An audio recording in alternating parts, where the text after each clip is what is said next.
Hello and good afternoon.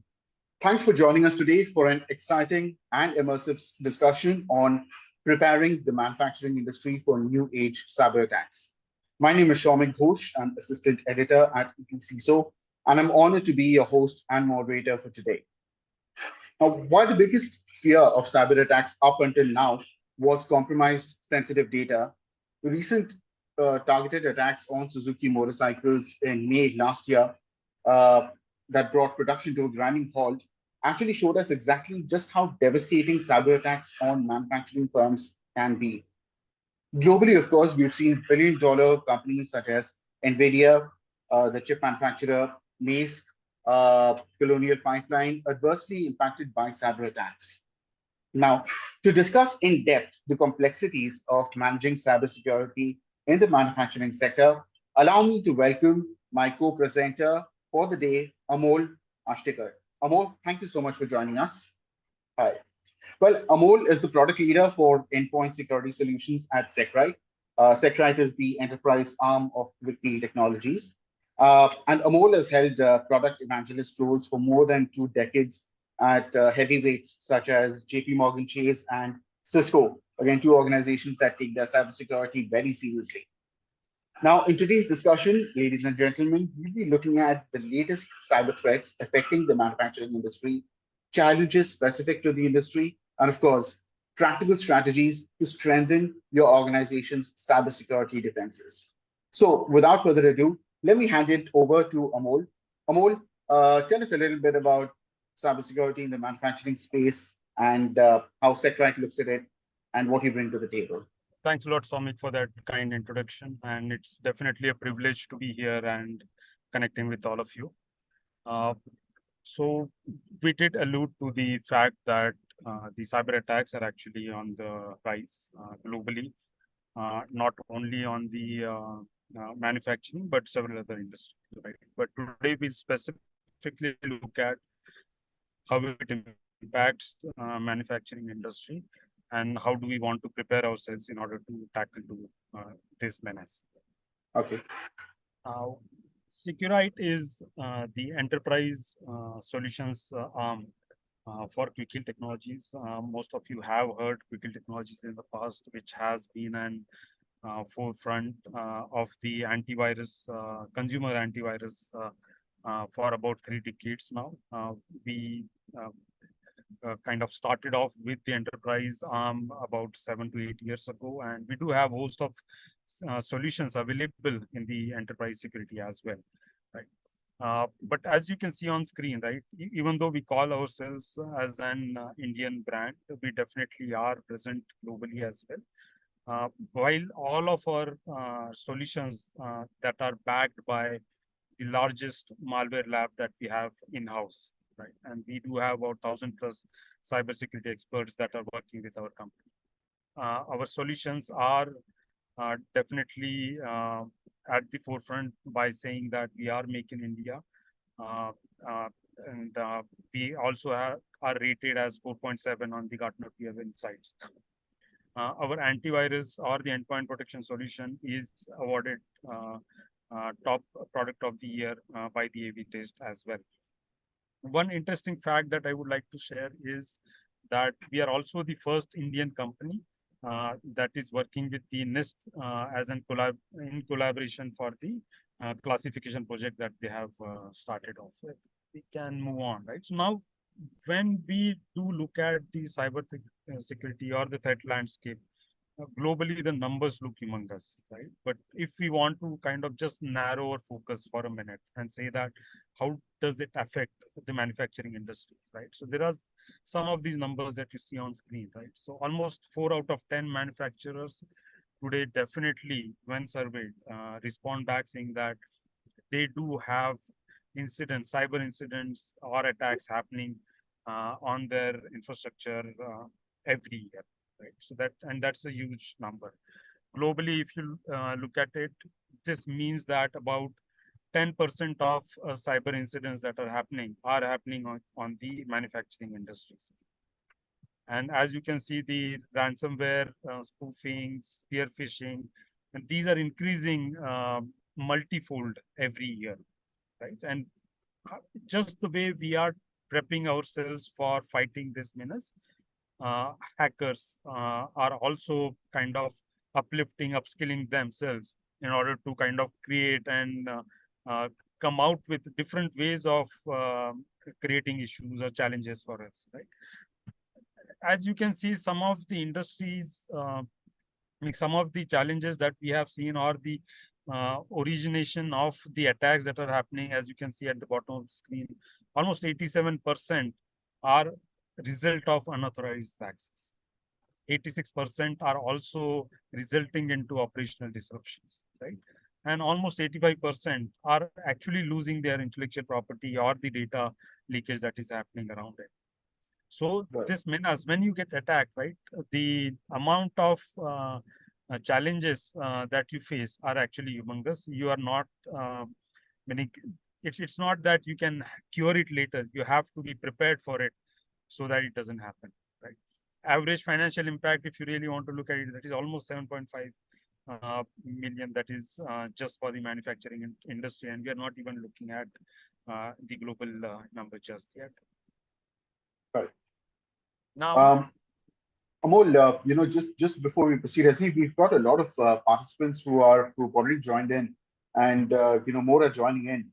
At this point, let's do a quick dip check, just to understand the kind of people that have joined us for the webinar today. With a quick poll, we'd just like to get a read on the audience and the profiles that you guys are involved in. Can we take a quick poll for that, Amol? All right, folks. I mean, that's just a quick poll. This is essentially to help us gauge, the profiles of the audience that we're going to be dealing with, and that is going to help us, tailor the discussion according to the, audience that we have. So take a pick. I mean, just choose the profile out here, and this for basically our own understanding, so we can engage with you in a better manner. All right, so we've got a good mix and match out here, Amol. We see a lot of CIO and CISOs, as well as IT and security heads. So the audience is right up your alley. Go ahead, please. wonderful. Yeah. So we got the decision makers and the people that are responsible and accountable for managing security. That's wonderful. Now, we did look at the incidents that are happening in the industry and specifically in the manufacturing industry. Some of these incidents that have happened over the last 5 or 10 years, right? But these would be definitely relevant and definitely something that you can relate to, because some of these companies that you see, these are actually from various different types of manufacturing companies, right?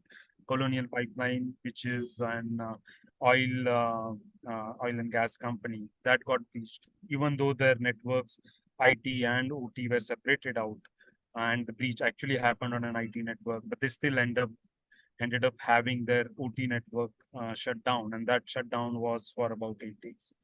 Renault Nissan went through a similar attack, a ransomware attack, that also impacted them heavily, where they had to shut down a couple of plants in order to kind of take care of and remove these ransomwares from the affected systems. And when you look at it, there is no one company that you can single out and say that this particular industry is attacked more or less, right? This pretty much says that almost everyone is vulnerable, and we always need to be on our toes in order to prepare ourselves to look at how do we keep one step ahead of the threat actors. Right. One that I would specifically want to mention here is the Advantech, right? This is actually an IT or the chip manufacturing company that also got attacked with the ransomwares. Now, when you look at these companies and when you want to reflect on these, you definitely want to see what are the consequences of these breaches that are happening on my organization, right?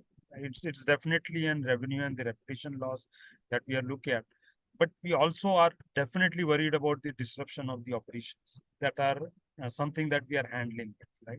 Revenue and reputation loss is something that is external, that people are seeing about our company, whereas internally, when such incidents happen, we have to kind of burn the midnight oil in order to get out of this situation. So disruption of operation, loss of intellectual property, then host of other things that actually result into because of these incidents that are happening. If I can just quickly move on. So late last year, in the month of December, along with the Data Security Council of India, Seqrite did launch an India Cyber Threat Report 2023. This is to kind of a collaboration that we had with DSCI, where we wanted to showcase to everyone within India that what is happening that is specific to India, right?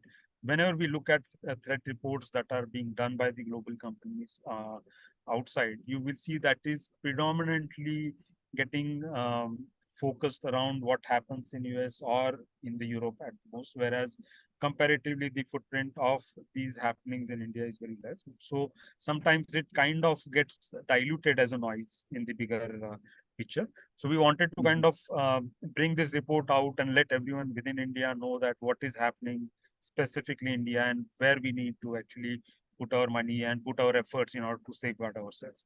So as you can see, about 9 million endpoints that we have under management with us, right? We are seeing almost 400 million plus detections in a year.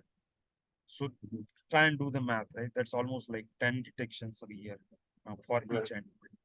You look at the number of detections per minute, about 761 detections per minute. So these are not actually the incidents. You can look at it. These are the detections that are happening. So these are like the attempts that we were able to catch when these are actually happening. You could see that one incident per 38,000 detections that are happening are related to other malwares. Almost one security incident per 650 detections that are specifically for ransomware. While we looked at the previous slide that talked about 10% security incidents are happening in the manufacturing industry. But when it comes to India, that number is actually 20%. So manufacturing industry within India is actually getting attacked more than their global peers or global competitors. Right? So we need to on our toes much more than them. Right? Exactly. And Yeah. Android devices, right? We do use that in all our life, not only in the personal life, but also the professional life. A lot of our work that we do for the organizations is also getting carried from the Android or the Apple handsets. And those are also getting attacked these days. One of the things that we did see that is happening specifically in the manufacturing industry was something named as Stuxnet.a, right? And this particular malware, actually what happens is it kind of creates a link to itself and kind of makes you feel that you should be able to access a legitimate file by clicking this link, and then it actually opens up an malicious code and then starts accessing the command and control server. So this actually becomes very benign, meaning you feel like you are actually doing a right thing, but you actually get fooled or spoofed into doing certain things, right? And that's actually very rampant, and the highest number of incidents were related to this particular malware. Right. Amol, we got a quick question from Sachin Agarwal, who's just wanting, were these detections done by Seqrite? You know, the numbers that you've pulled up here, it was Yes. based on what Seqrite research observed. Yeah. So the number of detections that we see, these are actually done by Seqrite.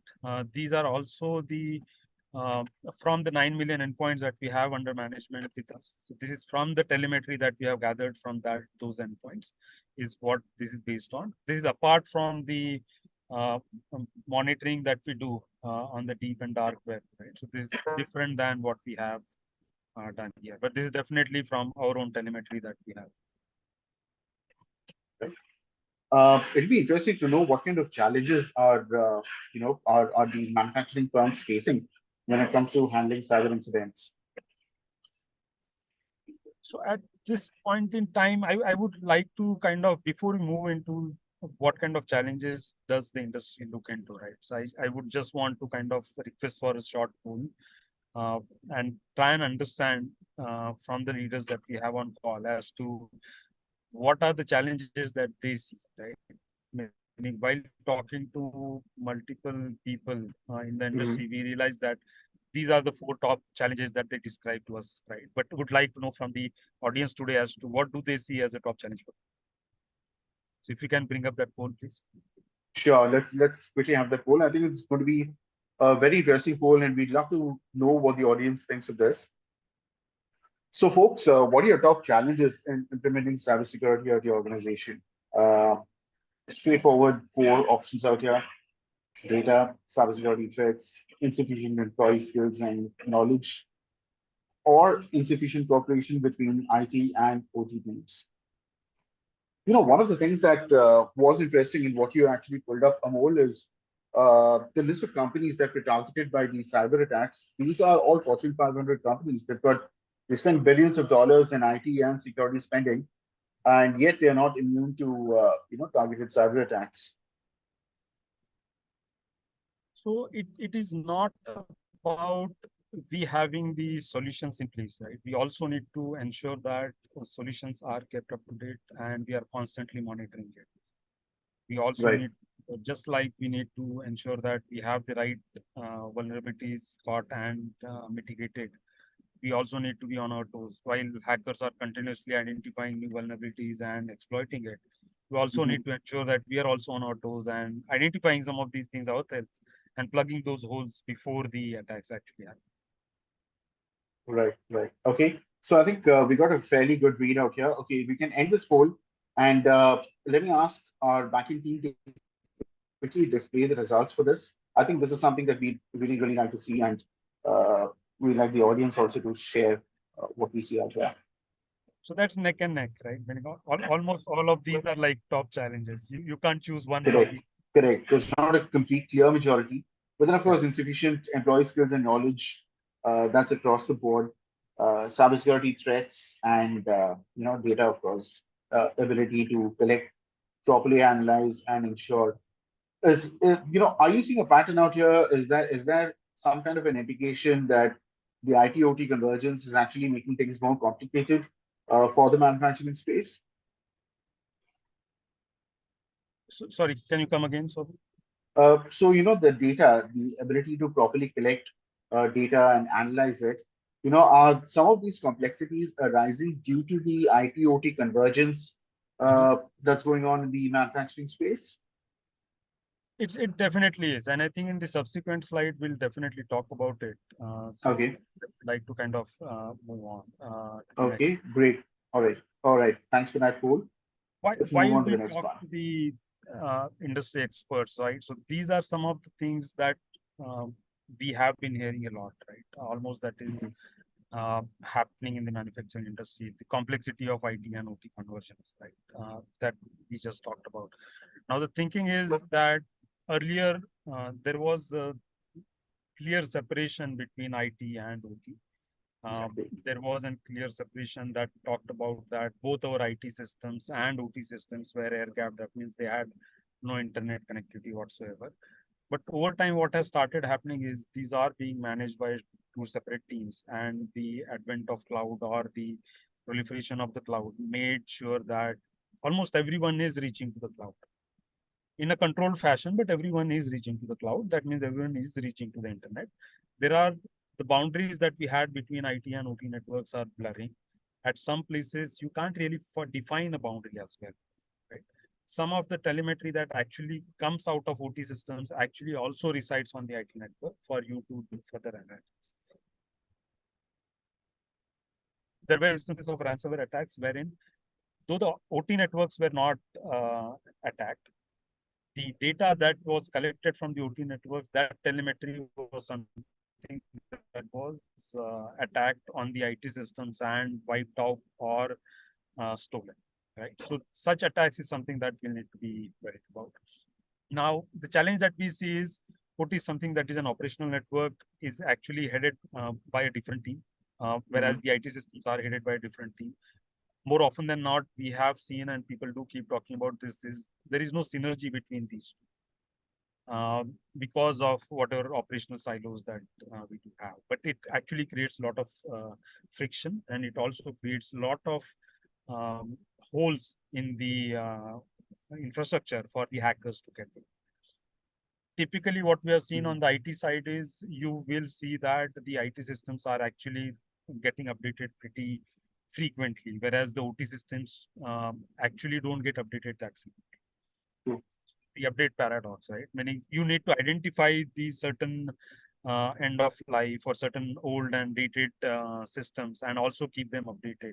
IT systems do that. That is probably because vendors are also providing you more updates.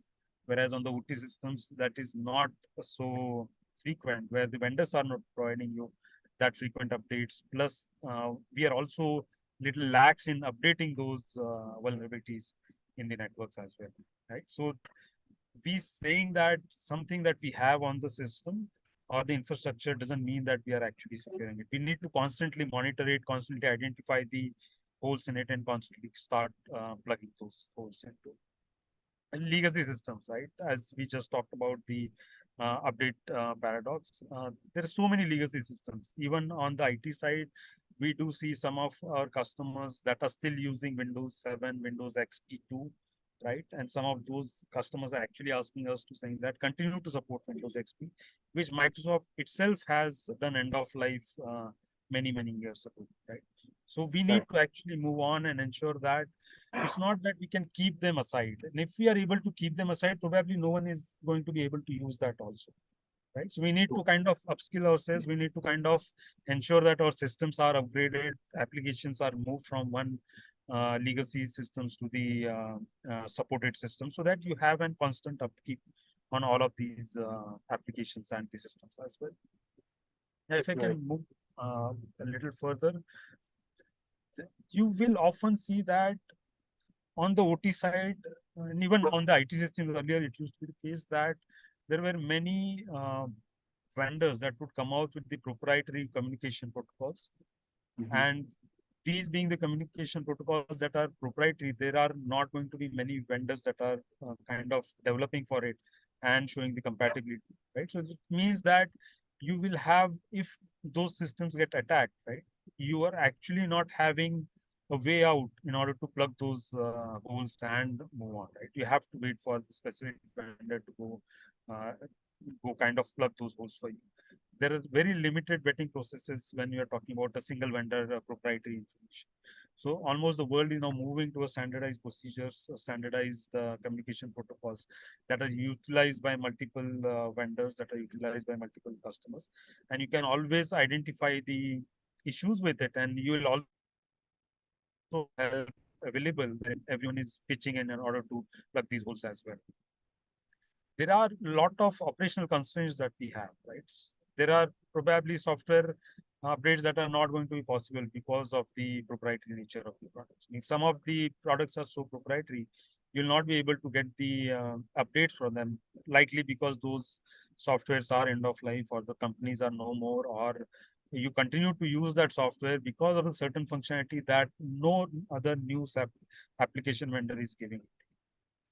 One interesting thing that I can talk about at this point in time is while we do have endpoint detection and response on the IT side, we cannot Mhm. use a similar technology on the OT networks because ICS and these SCADA devices cannot actually have an endpoint that is running on it that can collect all this telemetry or information that can be sent back. Right? So all you can do is actually just manage or monitor the traffic that is happening through these OT networks, pump that into your XDR, and then try to kind of build analytics on top of it to identify certain challenges that may be there on the infrastructure.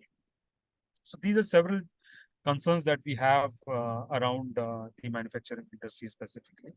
Uh, Now, if Right. I can move on. So what you see on screen is kind of a rehash that we have seen, but simplified, because Mhm. whenever we talk to the CISOs or CIOs from the industry, they do say some of these things that are outlined here, right? The biggest worry that they have is the operational disruption. They Mhm. do not want to have any operational disruption because that is directly linked with the revenue. Similarly, and that means that we have zero tolerance for the down. Similarly, we Right. all want to safeguard our intellectual property.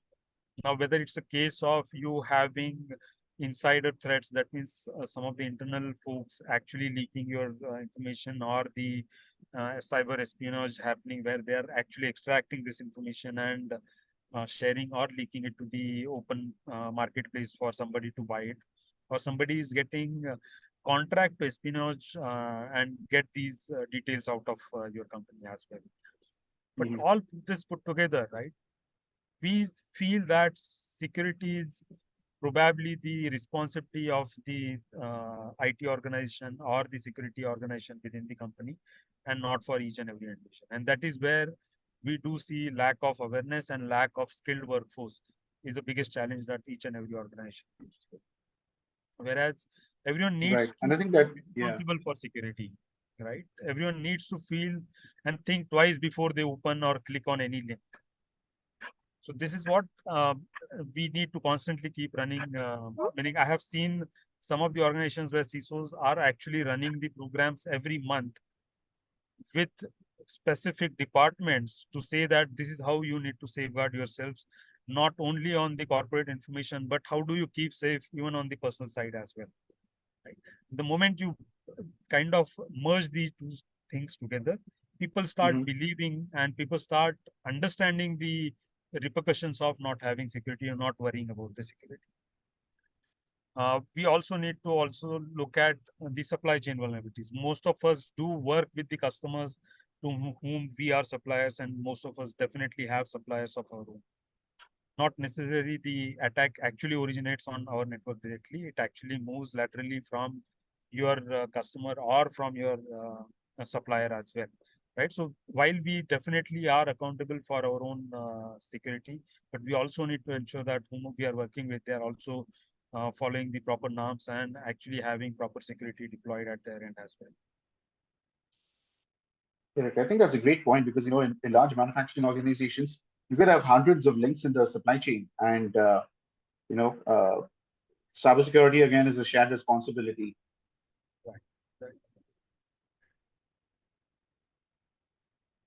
So we at Seqrite, what we have done is we came out with this framework, and we call this as an zero trust and security integrated solution suite that we have. At the Mhm. base of it, what we have is the Seqrite Labs. That is the platform on which we are actually building the telemetry that we are collecting from all the endpoints is actually feeding into all of our solutions and improving our solutions day by day, multiple times in a day, right? But on top of it, we do have zero trust access. We do have zero trust unified endpoint, wherein we do safeguard the endpoints, the systems like desktop servers and laptops. We do have a separate solution just to manage the mobile endpoints.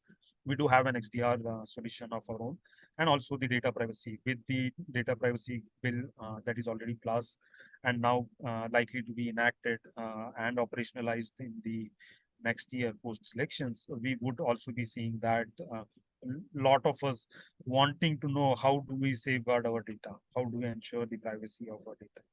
The first thing in that is actually identifying where the data lies. Right? Many of you may have already started the work where you also want to understand where all of your data lies, and where it needs to be secure. Because most of the challenges that you have seen probably on the IT systems is many of us do not know how many unmanaged or how many unknown endpoints or the devices that we have on the network. Every time we have done a discovery for the customers in past 20 years, I have seen customers have always encountered anywhere between 10 to 15% of infrastructure devices, be it laptops, routers, firewalls, whatever it may be, that are not known to them because they fell through the cracks, right? Through the Excel sheets, through the CMDB data, it always kind of fell through the cracks, and nobody knew their existence unless somebody went and discovered it. While we have these solutions, we also have something called an Hawkeye, that is our centralized security management, a single pane of glass that actually gets you into all of these products that work together as an and gives you an integrated solution. So at this point in time, I think we can open it up for the Q&A. Sure, we've got quite a few questions coming in. So, audience, we've seen a lot of positive response coming in from the audience, and I would request you to throw in as many questions as you can.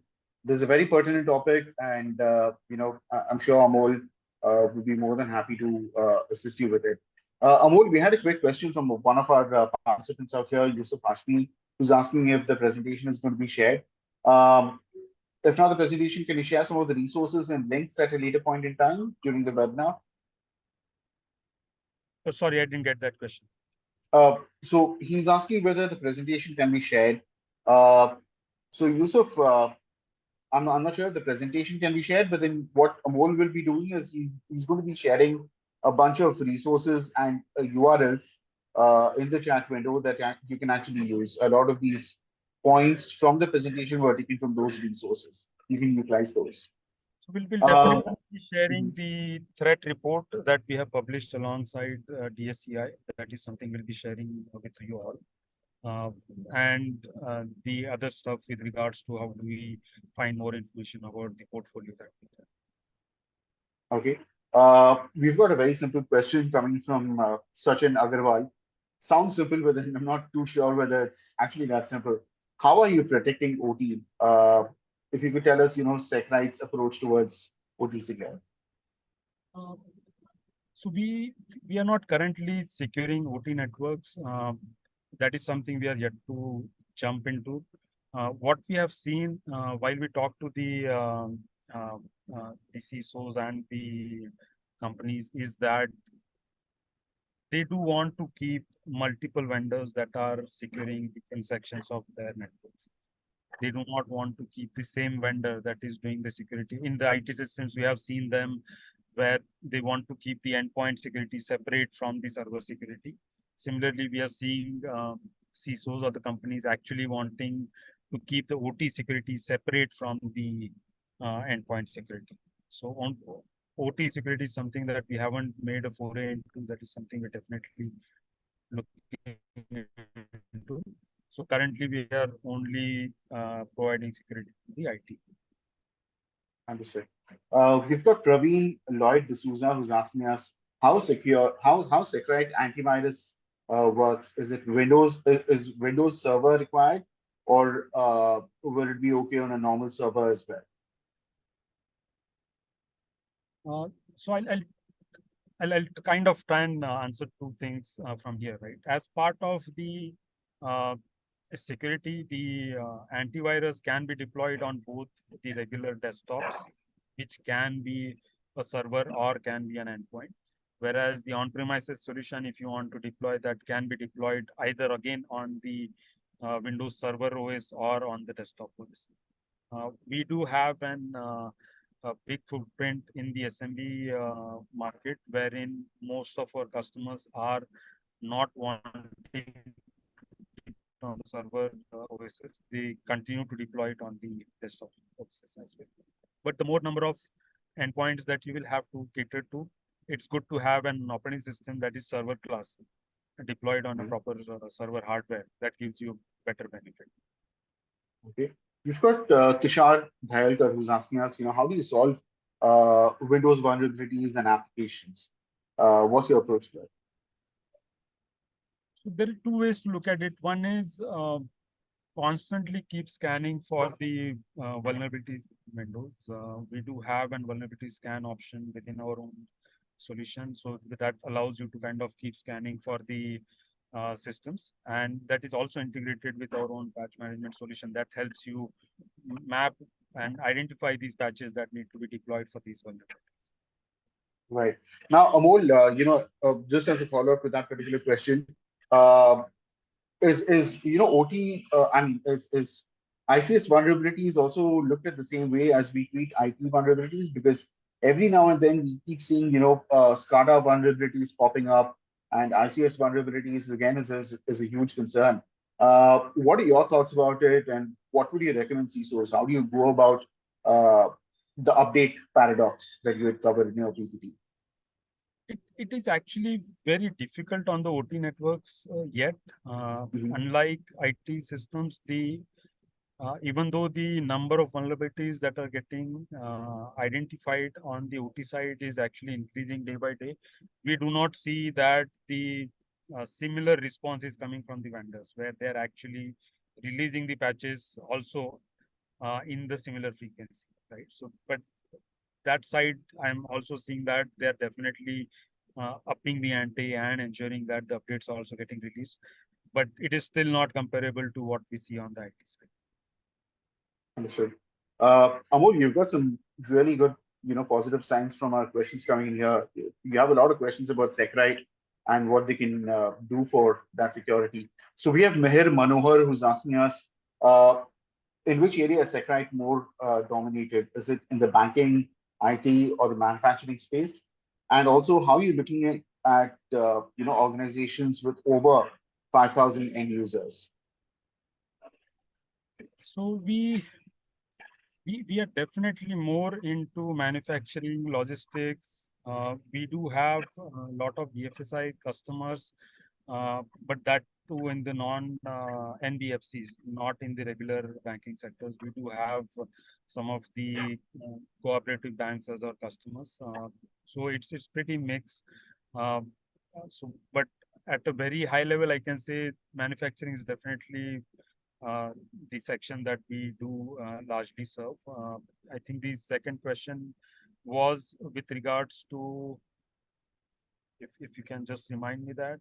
Large scale organizations, where you have over 5,000 end users. Yeah. So we did start looking at, even though we were the market leaders for the SMBs, up to 500 to 1,000 endpoints is something that we are the market leaders into endpoint security. Up to 5,000, we do see ourselves moving up, while our market share is about 45% in the SMB. Our market share is actually increasing in the mid market. We have recently, about 6 months ago, we also launched an on-premises solution that can cater to more than 5,000 odd endpoints. And we do have several customers that are beyond 25K endpoints that are running the systems and the security for their endpoints. But most of our customers that we see in the up in and around 5,000K endpoints are actually utilizing our EPS cloud offer rather than the on-premises. We do see on-premises getting utilized mostly in the governments or in the BFSI segment. But almost everybody else is pretty much open for adopting the cloud endpoint security. Understood. Amol, just curious, what is your approach to, securing organizations or partnering with organizations where they have challenges with respect to legacy infra? Is that a workaround? How do you see the problem? How do you tackle it? So, we have been supporting these legacy systems. So it's not that the software actually discards these legacy systems and stops support for them. But what happens is with the changes, let's say if we are talking about Windows XP or Windows 7, right? Since the Windows, Microsoft itself has done an end of life and not releasing any security patches on it. That means it gets really hard to kind of safeguard them with the latest threats that are out there. So we do try to keep ourselves as much as possible. We try to provide security to it because we still do have a larger portion that is using the legacy systems. And some of our customers, even though they are in the pipeline of upgrading these systems to the latest, right? But we do understand they also have similar challenges where they do not have similar support from their application vendors there, where they can move their applications also to the larger. So as they move to the SaaS applications and then they discontinue their legacy OSs, till that time we do support them with the antivirus. But the challenge there is the amount of security that you can have is comparatively lesser than the latest Windows 10 or Windows 11. Right. Well, I've got one interesting link out here that I would want our coordinators to share with the audience. And this is the URL to the India Cyber Threat Report, which I think the audience would love to go through and download for their understanding. I'm going to share the link in just a bit.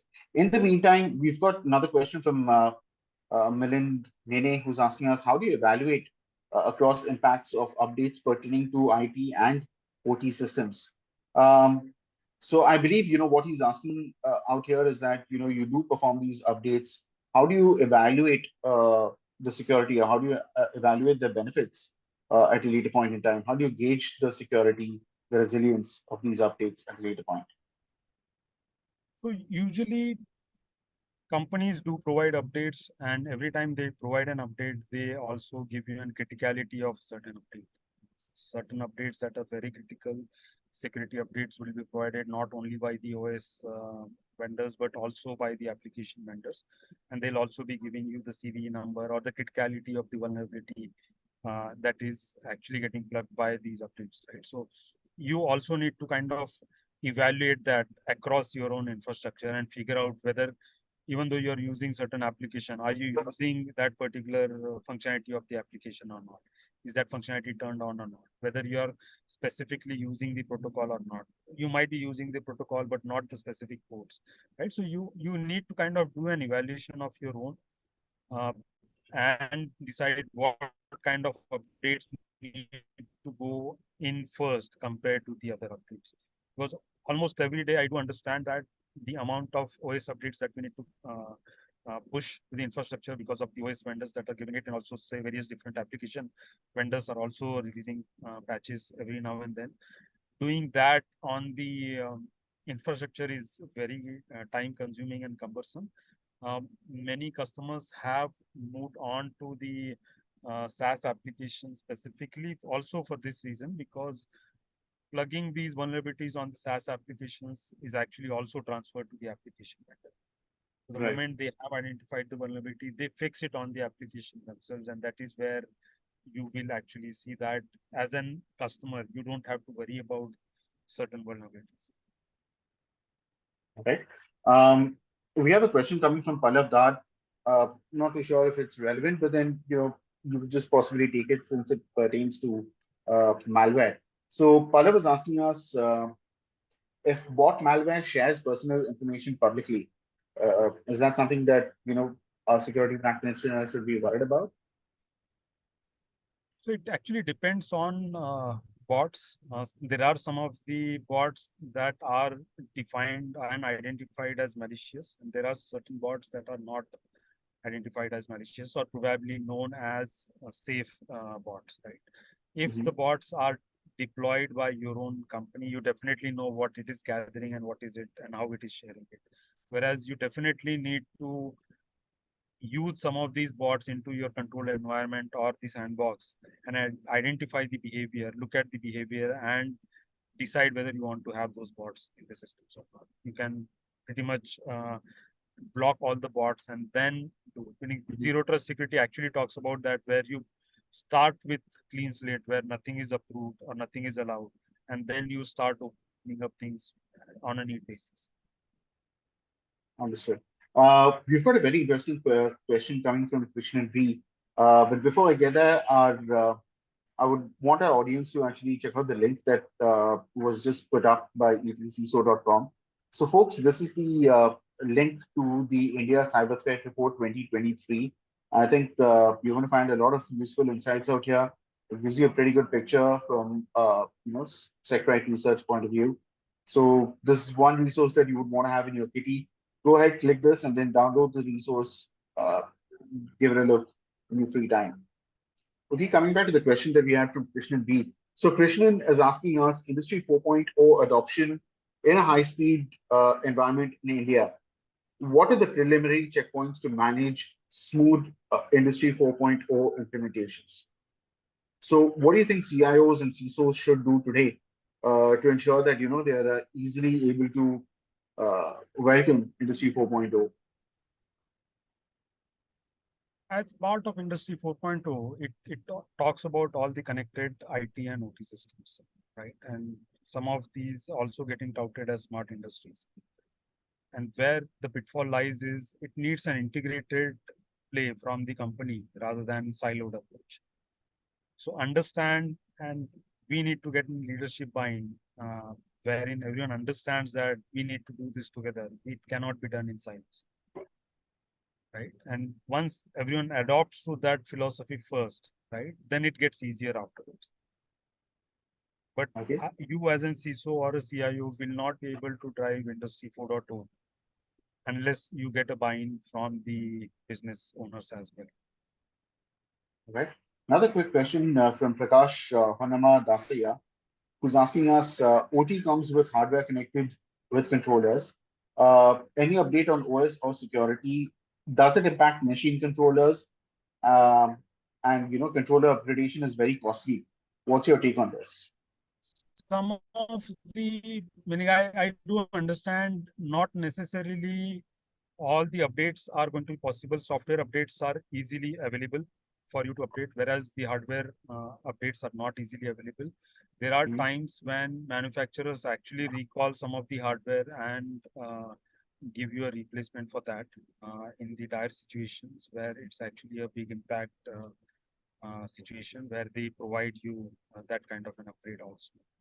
Another question from Mohan Babu, who's asking us, how do you secure IoT devices used in manufacturing industries? So, if you could tell us a little bit about, the advent of IoT, IIoT, what do you think are, the most important things that CISOs must focus on to ensure that they don't have challenges with IoT or IIoT tomorrow? See, IoT sensors are actually very low latency devices, right? And they come, they do their work, they come online, they do their work, they pass on the information, and they kind of go to sleep or kind of shut themselves down, right? So while we have these sensors, we need to constantly monitor the traffic that is reaching to their controllers. And Okay. ensure that you're actually monitoring them and putting analytics on top of it.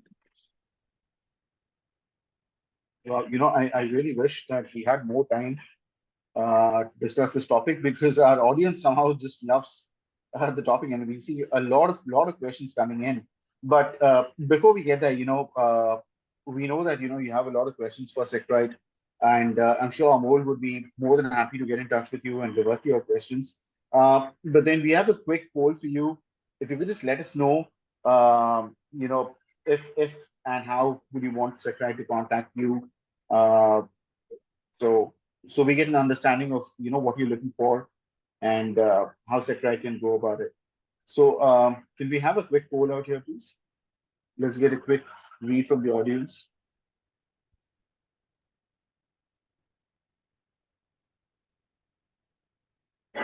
Okay, so you've got a lot of portfolios out here. It'll be interesting to know what your audience really wants. In the meantime, Amol, if you could tell us, through your conversations with CIOs and CISOs in the manufacturing space, what seems to be their biggest concern? What kind of products are they looking for from Seqrite? What are most of their questions around? The biggest ask that I have seen from the folks is they they want some way to kind of get these IT and the telemetry together and be able to analyze on top of it. There are no single vendors that are going to give you that ability. So, and there are no single vendor that works on both IT and OT systems as well, right? So, it actually now and unfortunately on the customers to understand what is it the value that they can bring by getting this telemetry together into their SIM or an XDR solution, and how do we churn out an actionable insight on top of it. All right. Second big thing that they Mhm.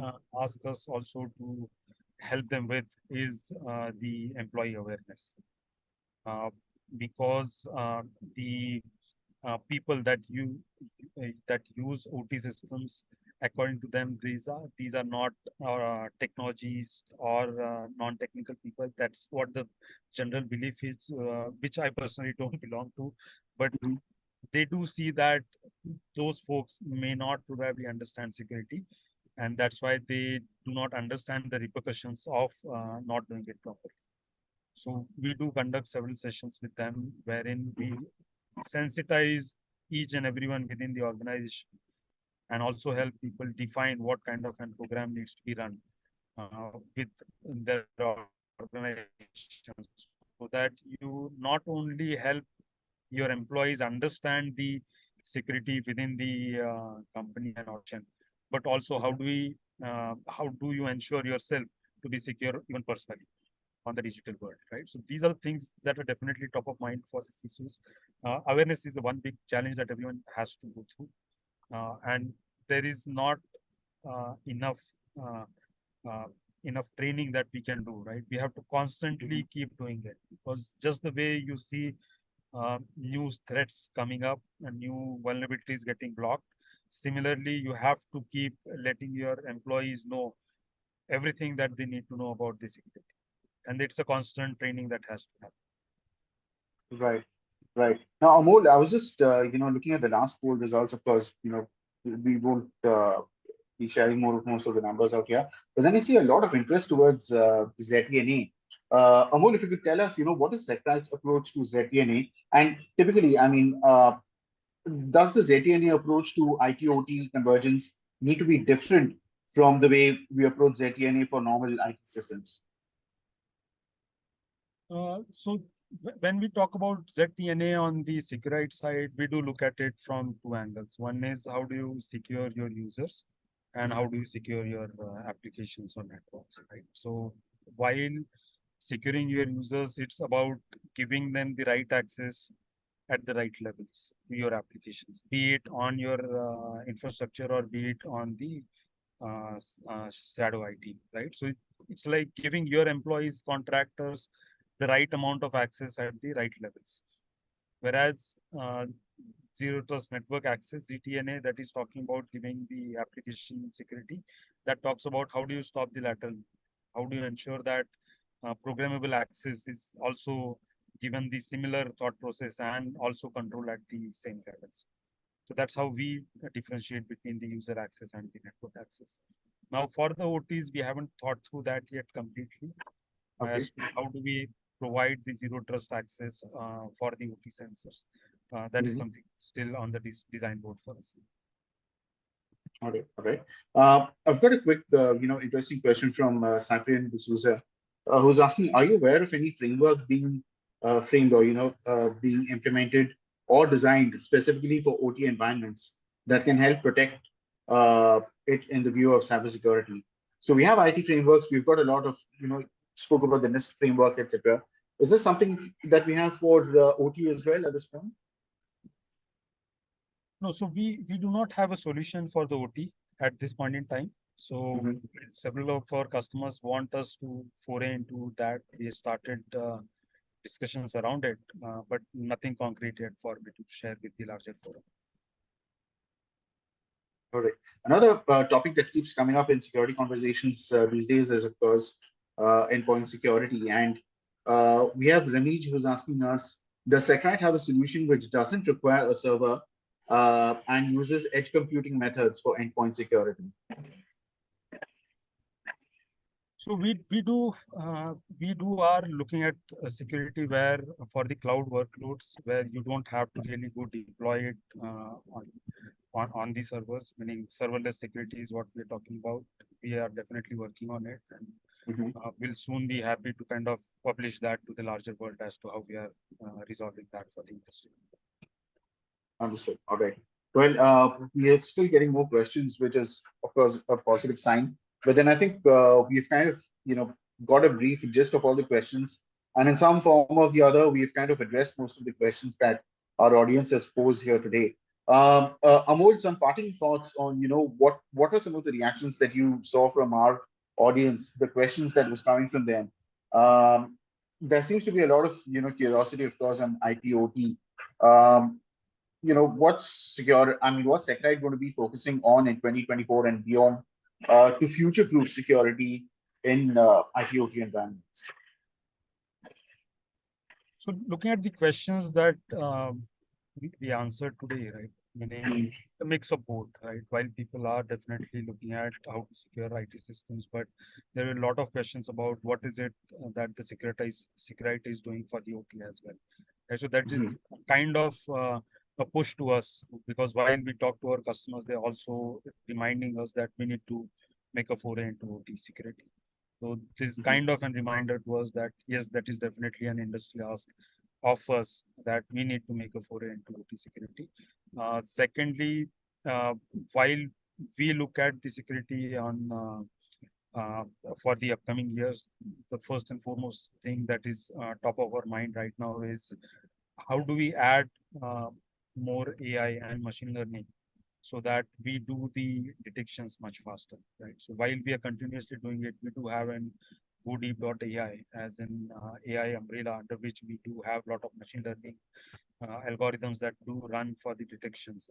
But as the hackers and the threat actors are utilizing AI to define the threat vectors, define the malwares and ransomwares, right? So we are also wanting to strengthen our response to it utilizing AI. So that is going to be top of our mind for this year.